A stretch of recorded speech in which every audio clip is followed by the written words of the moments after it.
रावदान सिंह हैं और चाहे प्रोफेसर रामविलास शर्मा जी, ये आज के स्थानीय जनप्रतिनिधि। मैं तो एक ही चीज़ जानता हूँ कि ये लोग विकास के नाम पे जीरो रहे हैं। जेपी के वरिष्ठ नेता थे, वो कुलदीप के पीछे पीछे घूमते थे। 2024 का चुनाव आया अभी, तो जाते जाते आप खुद रावदान सिंह जी और कांग्रेस के समर्थन में चले गए। क्या सवाल पूछा है शमशेर भाई। 40 साल का जो नारा दिया था महेंद्र की राजनीति में, वो नारा देने वाला 2018 में नारा मैंने दिया था। बिल्कुल नायब सिंह सैनी बिल्कुल डमी सीएम है, इसमें कोई दो राय नहीं है। कोई भी फैसले नहीं ले पाते वो अपने आप में। आज भी खट्टर साहब राजेश खुल्लर को मैं सुपर सीएम कहूँ तो ताजुब नहीं होगा। डॉक्टर का नाम, ये कमीशन का खेल है। अच्छा, ये सारा कमीशन का खेल है। अगर कंवर सिंह यादव जी की जगह में विधायक होता, और जिस दिन नायब सिंह सैनी महेंद्र की सब्जी मंडी में एक जनसभा करके गए, तो उन्होंने छोटी छोटी बहुत सारी घोषणाएं की थी जी। मैं तो मन से एक ही बात कहता, इन्हें कई स्थानीय जनप्रतिनिधि कमज़ोर हैं, वो मजबूती से अपनी बातें, अपना पक्ष इस क्षेत्र का सरकार के सामने नहीं रख पा रहे हैं। तो वो 3-13 हो रहे हैं। या शर्मा जी की कंवर सिंह की नहीं बनती, कंवर सिंह की पवन खैरवाल की नहीं बनती, पवन खैरवाल की संदीप सुनाराम की नहीं बनती, अमित मिश्रा की कंवर सिंह की नहीं बनती। भूपेंद्र सिंह हुड्डा और रावदान सिंह ने जो बोल दिया वो बात मुड़ नहीं सकती। साथ ही पोस्ट डालते हैं कि आदरणीय मंत्री जी का बहुत धन्यवाद। यानी कि एक मशीन के लिए इतना धन्यवाद है, कम से कम अपने आकाओं से, अपने नेताओं से, अपने मंत्रियों से जाकर एक बात कहिए कि जी वो अस्पताल चालू कर दो। मशीन तो कोई ना कोई भाई डोनेटर मिल जाएगा, कोई ना कोई दान करने वाला एक मशीन ला देगा।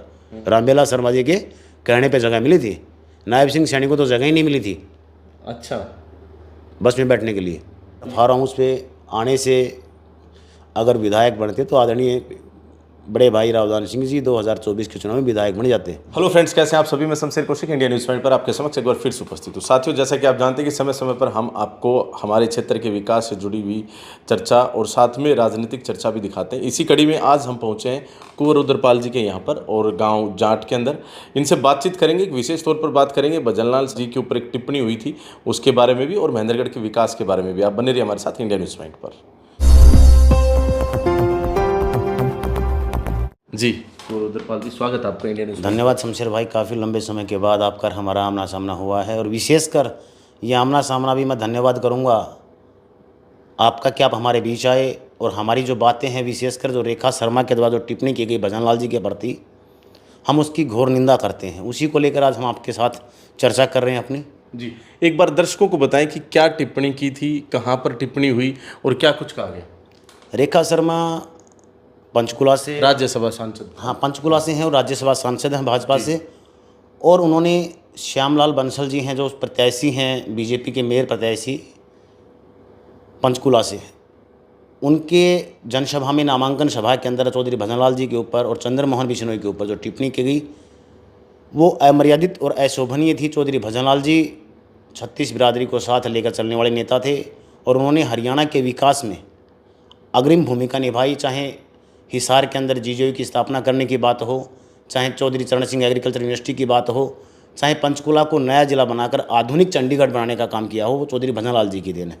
अच्छा, वैसे क्या कुछ कह दिया था, क्या कुछ टिप्पणी थी, आप बता सकते हैं अपने शब्दों में। उन्होंने कहा कि चौधरी भजनलाल जी और चंद्रमोहन जी पंचकुला के अंदर बदमाशी के दम पर गुंडागर्दी करते थे और चुनाव लड़ते थे और जीतते थे। तो चौधरी भजनलाल जी अब हमारे बीच में नहीं है। चौधरी भजनलाल जी अगर आज भगवान के पास जा चुके हैं, स्वर्ग सिधार चुके हैं, तो जो लोग हमारे बीच में नहीं, जो शख्सियत हमारे बीच में नहीं, उनके बारे में एक सभ्य पद पे बैठे लोग, रेखा शर्मा जी सम्मानित हैं, महिला हैं, राज्यसभा की सांसद हैं, देश के अपर हाउस में बैठती हैं, तो उनको अपने शब्दों की गरिमा का ध्यान रखना चाहिए। मैं किसके बारे में क्या टिप्पणी कर रही हूँ।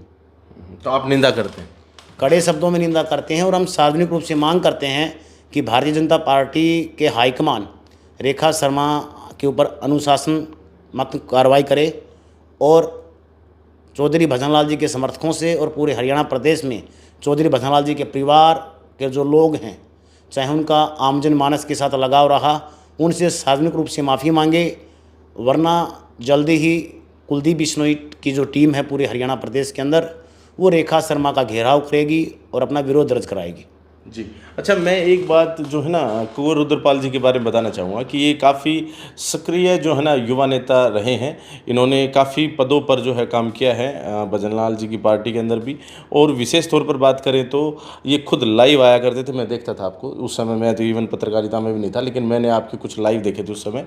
इलेक्शंस में इनकी काफ़ी जो है ना अहम भूमिका रहती थी, काफ़ी चर्चाओं में ही रहते थे। 2014 में इन्होंने सांसद के लिए नामांकन फॉर्म भी भरा था। जी जी बिल्कुल। 2014 में जब नरेंद्र मोदी की हवा थी जी। तो मैंने एज ए इंडिपेंडेंट प्रत्याशी मैंने नामांकन दाखिल किया था और चौधरी कुलदीप बिश्नोई के कहने पर भाजपा प्रत्याशी धर्मवीर सिंह के समर्थन में हमने अपना नामांकन वापस लिया था। अच्छा, तो आप क्या नाम है 2014 में तो और भी काफ़ी जवान रहे होंगे, बिल्कुल युवा अवस्था में लग गए थे राजनीति में। बिल्कुल, आप लगा लीजिए 2014, उस वक्त तो मैं 29 साल का एक नौजवान था। और विशेषकर मैंने राजनीति की शुरुआत 2007 में चौधरी कुलदीप बिश्नोई जी के साथ हुई। चौधरी भजनलाल जी के आशीर्वाद से मैंने अपने राजनीतिक जीवन की शुरुआत की।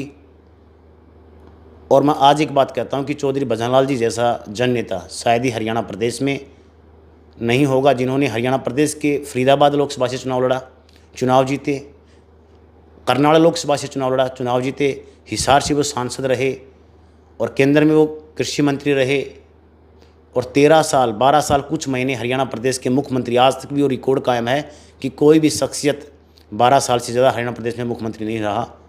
एक सिंपल सी बात है कि जो आदमी 12 साल प्रदेश का मुख्यमंत्री रहा हो, अगर वो गुंडा और बदमाश होता तो क्या हरियाणा प्रदेश की जनता उनको 12 साल प्रदेश की सेवा करने का मौका देती? तो रेखा शर्मा को अपने बयान के ऊपर माफ़ी मांगनी चाहिए सार्वजनिक रूप से। रेखा शर्मा को पता नहीं है कि जिस चौधरी भजनलाल जी के ऊपर वो टिप्पणी कर रही हैं कि 2014 के चुनाव में किसके सहारे, चौधरी भजनलाल जी के नाम के सहारे, कुलदीप बिश्नोई के नाम के सहारे हरियाणा प्रदेश के अंदर भाजपा सरकार बन के आई। आज वो चौधरी भजनलाल जी के परिवार के बारे में टिप्पणी करते हैं, चौधरी भजनलाल जी के बारे में टिप्पणी करते हैं। आदरणीय नितिन गडकरी जी, वो आज भी केंद्र के मंत्री जिस वक्त राष्ट्रीय अध्यक्ष होते थे, राजनाथ सिंह जी, अरुण जेटली जी, हर्षवर्धन सिंह जी, अनिल जैन जी, जो बीजेपी के वरिष्ठ नेता थे, वो कुलदीप के पीछे पीछे घूमते थे। अच्छा जी। अच्छा, चलिए इस बात को ऐसे ले लेते हैं अब कि पार्टी का विलय हो गया जी। 2014 में तो जैसे आप बता रहे भाजपा के साथ, लेकिन अभी शायद कांग्रेस के अंदर शामिल है। 2015 में कुलदीप जी ने अपनी पार्टी का राहुल गांधी जी के नेतृत्व में कांग्रेस में अपना मर्ज कर लिया था। अच्छा, उसके बाद भी हमने देखा कि यहाँ कुंवर रुद्रपाल जो हैं एक युवा नेता आवाज़ उठा रहा है यहाँ के स्थानीय विधायक या फिर जो मंत्री रहे उनके खिलाफ, और विपक्ष की पूरी भूमिका निभाता नज़र आ रहा था। लेकिन जैसे ही 2024 का चुनाव आया अभी, तो जाते जाते आप खुद रावदान सिंह जी और कांग्रेस के समर्थन में चले गए। क्या सवाल पूछा है शमशेर भाई, आपके सवाल का मैं स्वागत करता हूँ। देखिए, 10 साल से हरियाणा प्रदेश में किसकी सत्ता थी? भाजपा की सत्ता थी। आदरणीय रामविलास शर्मा जी कैबिनेट मंत्री रहे, IMT नाम की घोषणा हुई जी, सैनिक स्कूल खुडाना की घोषणा हुई, उन्होंने की, नारियल भी फोड़े गए। खुद IMT के लिए आदरणीय प्रदेश के मुख्यमंत्री, यशस्वी मुख्यमंत्री कहूँगा उनको, क्योंकि अब तो वो सुपर सीएम वही हैं, नायब सिंह सैनी सुपर सीएम, वो डमी सीएम हैं। आज भी राजेश खुल्लर है, वो न कि प्रदेश के प्रति वफादार है। राजेश खुल्लर जी की आज भी अपनी वफादारी है, वो केंद्रीय नेताओं के प्रति है, खट्टर साहब के प्रति और अमित शाह के प्रति है। अच्छा, तो यहाँ CM सैनी साहब जो हैं डमी CM है। बिल्कुल, नायब सिंह सैनी बिल्कुल डमी CM है, इसमें कोई दो राय नहीं है। कोई भी फैसले नहीं ले पाते वो अपने आप में। आज भी खट्टर साहब राजेश खुल्लर अच्छा को मैं सुपर सीएम कहूँ तो ताज्जुब नहीं होगा। अच्छा, राजेश खुल्लर जो गुजरात कैडर के अधिकारी रहे हैं, IAS अधिकारी, अब आप लगा लीजिए राजेश खुल्लर जी सुपर सीएम कहूँगा उनको। जो फैसले लेते हैं खुल्लर साहब लेते हैं, जो फैसले लेते हैं आदरणीय खट्टर साहब लेते हैं। तो सिंपल सी बात है कि मेरे को ये बताइए, नायब सिंह सैनी कितनी बार मेहनत आए, क्या सौगात दे के गए। पीछे कंवर सिंह यादव जी ने एक रैली की थी, नालों के लिए तो पैसे दिए होंगे, शायद नालियों के लिए पैसे तो दिए होंगे, लेकिन IMT पर कोई चर्चा नहीं की। महेंद्र बस स्टैंड की स्थापना कब हुई? 2000 अभी 5-6 साल। सब डिपो की बात करूँ तो सब डिपो की स्थापना तो 1995-96 में चौधरी भजनलाल जी ने कर दी थी। जिस महेंद्र सब डिपो की बात करते हैं, नारियल फोड़ने की बात करते हैं, वो सब डिपो चौधरी भजनलाल जी ने दिया था महेंद्र को। कौन से साल में दिया? 95 की बात है ये 95 में जी। चलिए मान लीजिए फिर उसके बाद भी ये बनने के बाद भी बड़ी मुश्किल से अब शुरू होने की बातें की जा रही है। बातें की जा रही है ना, इंतज़ार कीजिए शमशेर जी, अभी समय और बाकी है। अभी बाकी है, लंबा समय निकलेगा। अच्छा, आप है ना नेता बन गए। नेता कई बार हम जब सवाल पूछते हैं ना, सवाल के जवाब को घुमा जाते हैं, और आप मैं सीधे सवाल पर वापस आ जाता हूँ कि आपने 2024 के चुनाव में जो अंतिम समय पर आकर एकदम से कांग्रेस और उन्हीं रावदान सिंह जी का दामन थामा, जो जिनका आप विरोध करते थे। देखिए, मैंने महेंद्र की सियासत में हमेशा एक ही बात कही, जो आज लोग 40 साल बनाम की बात करते थे, अगर वो नारा आप देखेंगे कि 2018 की एक प्रेस को 45 ही कहते थे। नहीं, मैं 40 साल का जो नारा दिया था महेंद्र की राजनीति में, वो नारा देने वाला 2018 में वो नारा मैंने दिया था। अच्छा, उस समय 40 हुए थे भाई। 2018 में मेरी एक प्रेस कॉन्फ्रेंस थी, सारे पत्रकार साथी मौजूद थे। अच्छा। कि मैंने बताया था कि 1977 से चौधरी प्रोफेसर रामविलास शर्मा जी और फिर उसके बाद रावदान सिंह जी, तो मैंने ये कहा था कि 40 साल से सिर्फ 2 परिवारों के इर्द गिर्द सत्ता घूमी महेंद्र की। बिल्कुल। और ये भी नहीं कि उस दौरान में 1988 की मैं बात करूं, देवलाल का जो वेव आया था, जब प्रोफेसर रामविलास शर्मा जी परिवहन मंत्री बने, जन स्वास्थ्य मंत्री बने, उसके बाद चौधरी बंसीलाल जी की सरकार आई, उसमें प्रोफेसर रामविलास शर्मा जी मंत्री बने, उसके बाद 2004 में भूपेंद्र सिंह हुड्डा की सरकार आई, तब भी हमारी सत्ता में हिस्सेदारी रही। यानी कि 10 साल हुड्डा में बंसीलाल जी के साथ हमारी हिस्सेदारी रही सरकार में, उसके बाद देवलाल जी के साथ हमारी सरकार में हिस्सेदारी रही, उसके बाद 5 साल प्रोफेसर रामविलास शर्मा की भी सत्ता में 2014 में रहे। तो 24 साल सत्ता की हिस्सेदारी रहने के बावजूद भी अगर यहाँ के जनप्रतिनिधि, बेशक वो रावदान सिंह हैं और चाहे प्रोफेसर रामविलास शर्मा जी या आज के स्थानीय जनप्रतिनिधि, मैं तो एक ही चीज़ जानता हूँ कि ये लोग विकास के नाम पे जीरो रहे हैं। अच्छा। और मैंने समर्थन क्यों किया? हाँ। क्योंकि हरियाणा प्रदेश के अंदर हम चाहते थे कि 10 साल से लगातार भाजपा की सरकार है, नई सरकार आए तो महेंद्र का विकास हो, क्योंकि कुछ विजनरी सोच आदरणीय दान सिंह जी जब भी कभी बैठ के चर्चा करते थे तो विजनरी सोच की बात करते थे, लेकिन हरियाणा प्रदेश की जनता ने कांग्रेस को नकार दिया। तो उम्मीद हम किससे करें?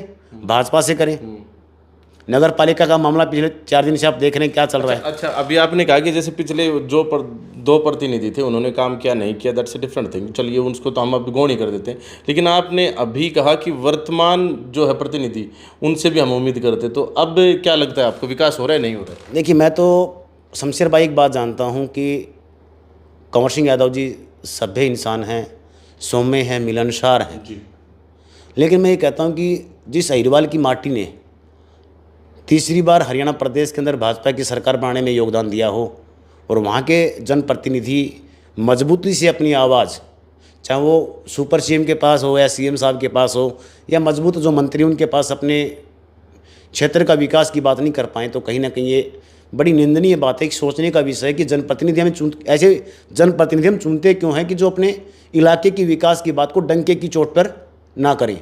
अगर कंवर सिंह यादव जी की जगह में विधायक होता और जिस दिन नायब सिंह सैनी महेंद्र की सब्जी मंडी में एक जनसभा करके गए तो उन्होंने छोटी छोटी बहुत सारी घोषणाएं की थी जी। मैं तो मन से एक ही बात कहता कि मुझे नहीं चाहिए कुछ भी, ये नाली नाले नहरों में पानी ये तो अपने आप बन जाएंगे, सब कुछ हो जाएगा। आप सीधी बात हमें एक IMT हमारी दे दीजिए, जिसके लिए खुराना गांव की पंचायत ने बहुत सारी ज़मीन ऑलरेडी पोर्टल पे दे रखी है। एक ही मुद्दा है, क्षेत्र में रोजगार आएगा, कंपनियां आएंगी तो रोजगार आएगा, रोजगार आएगा तो यहाँ की आर्थिक स्थिति सुधरेगी, आर्थिक स्थिति सुधरेगी तो यहाँ के प्लॉट भी बिकेंगे, यहाँ की ज़मीन भी महंगी होगी, यहाँ होटल भी होंगे, सब बन जाएंगे ऑटोमेटिक। तो जो विशेषकर जो इस क्षेत्र की बात है, घोषणा यहाँ हुई थी IMT की, बनी कहाँ? खरखोदा में। अब कहाँ की बात चल रही है? नरवीर जी का स्टेटमेंट में देख रहा था विधानसभा में, कोसली के पास सब चर्चा कर रहे हैं, पंचकुला के पास वो चर्चा कर रहे हैं। तो क्या हुआ? अरे एक पंचायत फ्री ऑफ कॉस्ट ज़मीन देने को तैयार है, आप लोग ज़मीन खरीद कर IMT बनाने की बात करते हैं। तो कहीं ना कहीं स्थानीय जनप्रतिनिधि कमज़ोर हैं, वो मजबूती से अपनी बातें, अपना पक्ष इस क्षेत्र का सरकार के सामने नहीं रख पा रहे हैं। आप कह रहे हैं कि अभी अभी आपने कहा कि लोगों ने गलत चुनाव कर लिया। नहीं, चुनाव तो इससे पहले भी गलत हुए हैं। अच्छा। 2014 में यहाँ के लोगों ने मुख्यमंत्री का सपना देखकर आदरणीय रामविलास सिंह को चुना, बने नहीं, वो भी नहीं बन पाए। उससे पहले की मैं बात करूं, 2009 में, 2004 की मैं बात करूं, लोगों ने रावदान सिंह को 2009 में चुना, 2004 में चुना, सरकार में CPS बने, 2009 में उम्मीद थी कि मंत्री बनेंगे, विकास कराएंगे, लेकिन जितनी उम्मीदें वो कहते थे कि वो भूपेंद्र सिंह हुड्डा के दूसरे बेटे हैं। लोग कहते थे ये बात, भाई भूपेंद्र सिंह हुड्डा और रावदान सिंह ने जो बोल दिया वो बात मुड़ नहीं सकती। ये मैं नहीं कहता, वो लोग कहते हैं। आज भी हुड्डा परिवार के काफ़ी नज़दीक हैं दान सिंह जी, तो कहीं ना कहीं रावदान सिंह भी मैं कहूँगा कि वो 10 साल के मौके में मिस कर पाए कि आज रावदान सिंह जी किन मुद्दों को लेकर लोगों के पास आए कि मैंने इस क्षेत्र में ये करवाया। उस समय तो सड़क ही नहीं बनी थी। दोनों अगर बात करें, दोनों नेताओं की बात कर ले तो 2019 तक तो ये आपकी नारनौल दादरी सड़क ही नहीं बन पाई थी। मेरे गांव से लगभग 27 मिनट लगते थे 10 किलोमीटर का सफ़र तय करने में, 27 मिनट की। और डिलीवरी कराने के लिए ना डॉक्टरों की ज़रूरत नहीं थी उस दौर में। आप बस इस रोड पे सफ़र कर लो, बस काम हो जाता था। फिर आज तो सफ़र नहीं होता था, वो सफ़र इंग्लिश वाला सफ़र होता है, SUFFER, दुख दर्द कर रहे हो। आप ये बताओ कि आप बड़े भाई हो, मेहनत के अंदर सबसे ज़रूरत की चीज़ क्या है हमें? बस तो आज भी चलो सब डिपो बन गया, बस तो आती रहेंगी जाती रहेंगी, इंडस्ट्री की जरूरत है, चिकित्सा। मेहनत की अगर सरकारी अस्पताल की बात करें तो आप देख रहे हैं कितने दिन से वो गेट बंद है, कंस्ट्रक्शन ऑन फ्लोर है, लगातार काम चल रहा है। काम ही चल रहा है। कब से चल रहा है? शायद शर्मा जी के समय इसका काम शुरू हो गया था। हाँ, जब PWD के मुख्यमंत्री दुष्यंत चौटाला जी होते थे, वो लोग उन्हीं के इस कार्यकाल में ये सब हुआ था। तो आप ये देखिए ना कि 5 सालों के आसपास वो समय बीतता जा चुका है कि हम एक मेहनत के अंदर ना स्थानीय जनप्रतिनिधि रहे या जिन लोगों ने इसकी शुरुआत की थी वो भी लोग सवाल कर सकते हैं कि जी हमारे एक अस्पताल की आपने शुरुआत की थी, उसकी कम से कम बिल्डिंग तो तैयार कर दीजिए। और मेरे बहुत सारे साथी हैं, मैं किसी के ऊपर कटाक्ष नहीं करता, कि एक अल्ट्रासाउंड मशीन आ जाए ना सरकारी अस्पताल में तो मेरे बहुत सारे साथी पोस्ट डालते हैं कि आदरणीय मंत्री जी का बहुत धन्यवाद।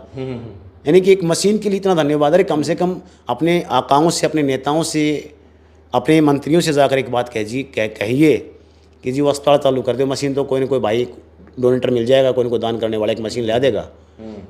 तो आप कह रहे हैं कि मतलब अप्रिशिएशन लेते हैं, एक छोटी सी बात हो जाती है उसी के लिए फेसबुक पर डाल के अप्रिशिएशन लेने की कोशिश करते हैं। बिल्कुल, इसमें कोई दो राय नहीं। आप देखिए बहुत सारे मेरे साथी हैं, उनकी पोस्ट देखिए निकाल के, आप तो देखते भी हैं वो लोग। एक अल्ट्रासाउंड की मशीन आई थी, 3-4 पोस्टें लगातार आई थी।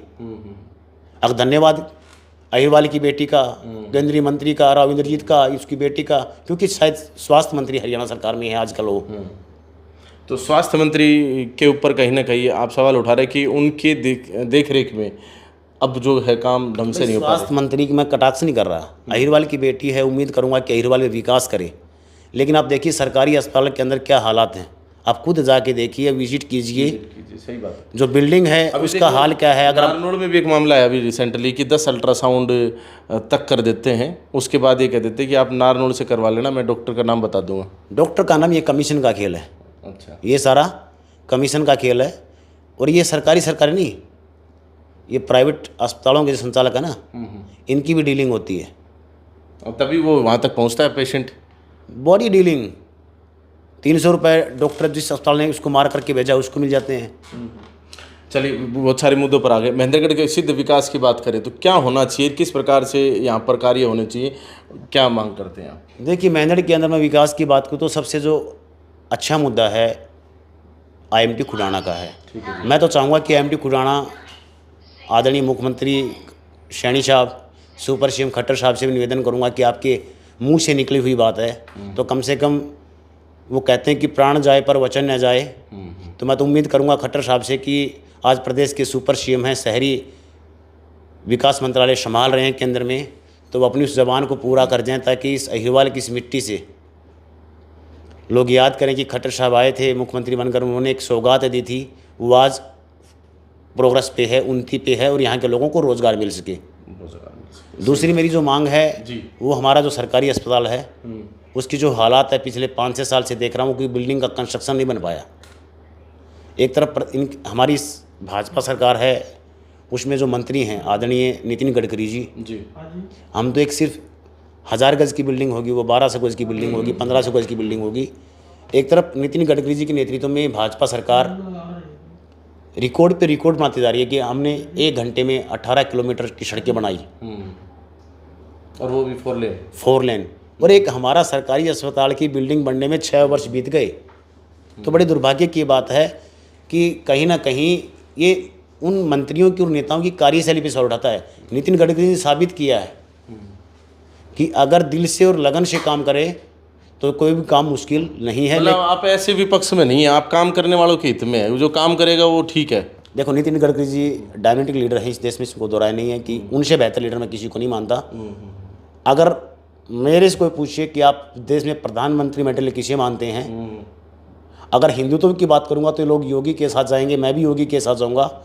अगर विजनरी और डेवलपमेंट लीडर की बात करूं तो मैं चाहूँगा कि देश का प्रधानमंत्री नितिन गडकरी जी बने, क्योंकि उनके लिए विकास के मुद्दे हैं। हमें बिल्कुल इसमें कोई दोहराय नहीं कि अगर मैं हिंदुत्व की बात करके या हिंदू चेहरे के ऊपर जाऊंगा तो मैं आदित्य योगीनाथ को फॉलो करूंगा।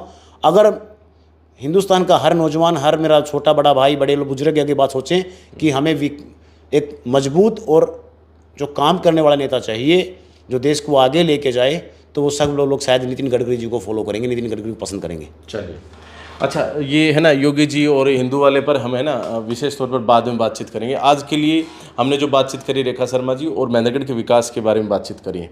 आप क्या कहना चाहेंगे हमारे युवा साथियों को, और आप कब से अपनी राजनीतिक पारी शुरू फिर से कर रहे हैं? राजनीतिक पारी तो शुरुआत खत्म कब हुई भाई? बीच में गायब हो गए थे आप? नहीं, गायब नहीं हुआ, मुझे ऐसा लगा।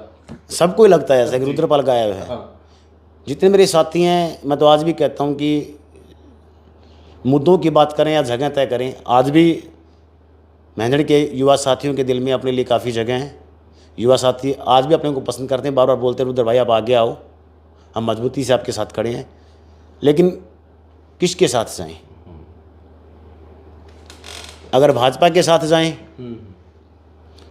तो वो 3-13 हो रहे हैं, या शर्मा जी की कंवर सिंह की नहीं बनती, कंवर सिंह की पवन खैरवाल की नहीं बनती, पवन खैरवाल की संदीप सुंदाराम की नहीं बनती, अमित मिश्रा की कंवर सिंह की नहीं बनती, अमित मिश्रा की रामविलास शर्मा की बनती है। ये तो आपको लगता है सच में नहीं बनती? आपको पता है शमशेर भाई। अच्छा, चलिए, बात करें कांग्रेस की। कांग्रेस में तो आप फिर कहाँ जाएं? यहाँ तो फार्म हाउस पे आते नेताजी, आते भी कम है, संडे को ही आते। मैं तो ये कहता हूँ कि फार्म हाउस का ज़माना जा लिया। अब हिंदुस्तान का हर मतदाता जागरूक हो गया। अगर फार्म हाउस पे आने से अगर विधायक बनते तो आदरणीय बड़े भाई रावदान सिंह जी 2024 के चुनाव में विधायक बन जाते। लेकिन ये तो लोकसभा तो बड़ा क्षेत्र था और अच्छे वोट लिए थे। मैं ये कहूँगा कि उनकी हार थी। मोदी हवा में 6 लाख के करीब वोट लेना अपने आप में बहुत बड़ी उपलब्धि है, इसमें कोई दो राय नहीं कि वो लीडर आज कांग्रेस के बड़े लीडरों में उनकी गिनती होती है। और कहीं ना कहीं राव नरेंद्र को प्रदेश अध्यक्ष बना के कांग्रेस ने गलती की। अगर वही भूमिका आदरणीय रावदान सिंह को देते तो शायद कांग्रेस को ऊपर ले जाने का दान सिंह जी काम करते। संघर्ष करने का मादा उनके अंदर आज भी है। अच्छा, चलिए, सभी विषयों पर है ना फिर से बातचीत करेंगे। आज के लिए मेरे हिसाब से बस इतना ही काफ़ी है। बाकी हम आपको हमारे चैनल के ऊपर विशेष चर्चाओं में आमंत्रित करेंगे, जिसमें पक्ष विपक्ष की जो बातें रहेंगी तो उसमें आप शामिल होंगे। बिल्कुल, ऑन रिकॉर्ड आपसे कबूल करवा रहे हैं। जिस दिन भी शमशेर भाई कहेंगे। और मैं कहता हूँ कि जल्दी आपको हम बिल्कुल सक्रिय भूमिका में नजर आएंगे, चिंता मत कीजिए। हम आदरणीय कुलदीप जी का इंतजार कर रहे हैं, कुलदीप जी क्या फैसला लेते हैं।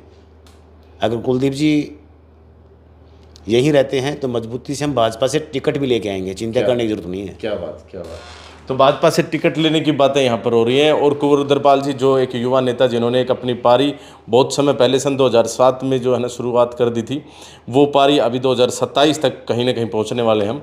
और आगे किस तरह से इनका रहेगा वो सब बातचीत इनसे करते रहेंगे। और हम उम्मीद करते हैं कि जो आपने अभी बोला अंत में कि बीजेपी के हम टिकट भी लेकर आएंगे, तो भगवान करे वो सब सारे जो देखिए, कुलदीप जी से ही मैंने राजनीति की शुरुआत की थी। कुलदीप जी के साथ ही मैं 2000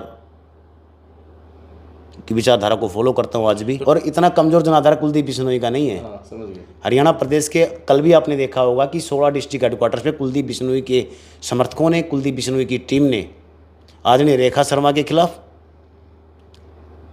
पुलिस अधीक्षक मिलकर पुलिस थानों में जाके शिकायतें दर्ज करवाई है। और जो बचे हुए जो डिस्ट्रिक्ट हेडक्वार्टर हमारे बचे हुए हैं, उनके ऊपर आज 2 मई को पूरे प्रदेश के अंदर दोबारा से जो जिले हमारे बचे हुए हैं उनके ऊपर रेखा शर्मा के खिलाफ एफआईआर दर्ज कराने की एप्लीकेशन आज दी जाएंगी। चलिए, तो यहाँ घोर निंदा करते हैं रेखा शर्मा राज्यसभा सांसद द्वारा जो टिप्पणी की गई। भजनलाल जी जो पूर्व सीएम रहे, आज जो स्वर्गीय हैं, लेकिन विशेष तौर पर बात यह है कि हमने सिर्फ इसी पर चर्चा नहीं की, हमने चर्चा यहाँ पर महेंद्रगढ़ के विकास के बारे में भी यहाँ पर चर्चा की। और खुद जो कुंवर रुद्रपाल जी जो हैं, इनके राजनीतिक जीवन के बारे में भी हमने यहाँ पर बातचीत करी है। आज जो भाजपा पार्टी के जो लोग हैं, चाहे वो आदरणीय नायब सिंह सैनी हो, शायद वो अम्बाड़ा जिला अध्यक्ष होते थे उस वक्त, चाहे हमारे स्थानीय विधायक जनप्रतिनिधि कंवर सिंह यादव जी हों, चाहे रामविलास शर्मा जी हों, ये लालित रहते थे 2013 में जब कुलदीप बिश्नोई अपनी रथ यात्रा लेके हरियाणा प्रदेश में गांव-गांव गए थे, पूरे हरियाणा प्रदेश के 6700 गाँव में कुलदीप जी ने पहुंचने का प्रयास किया था, जो 6100 गाँव थे उस वक्त में, उन गाँव में कुलदीप ने पहुंचने का प्रयास किया था। तो जो भाजपा के जो आज बड़े बड़े लीडर बने फिरते हैं ना, वो कुलदीप जी के पीछे पीछे भाग रहे थे। अब उस बस में खड़ा होने की जगह मिल जाए, उनमें हमारे कंवर सिंह यादव जी भी हैं, कितने लोग हैं आज भाजपा में, मेरे बहुत सारे साथी हैं, देखता हूँ मैं, स्पीकर साहब हैं। आप करीब भागते थे पीछे पीछे, बैठे नहीं थे उसमें? नंबर कहाँ पड़ता था सिपाही, नंबर कहाँ पड़ता था?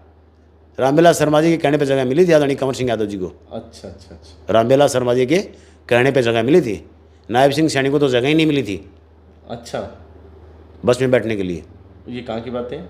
ये अम्बाड़ा में जब कुलदीप जी का रथ यात्रा निकली थी, तो बहुत सारे ऐसे बड़े बड़े जो लीडर हैं, हरविंदर कल्याण जी स्पीकर साहब हैं, कुलदीप जी के काफ़ी नज़दीकी कुलदीप जी के साथी रहे हैं। तो वो लोग कुलदीप जी को सीढ़ी बनाकर, चौधरी भजनलाल परिवार को सीढ़ी बनाकर, जो लोग सियासत में विधायक बने 3-3 बार, हरविंदर कल्याण जी चाहे वो स्पीकर हैं, नायब सिंह सैनी हैं।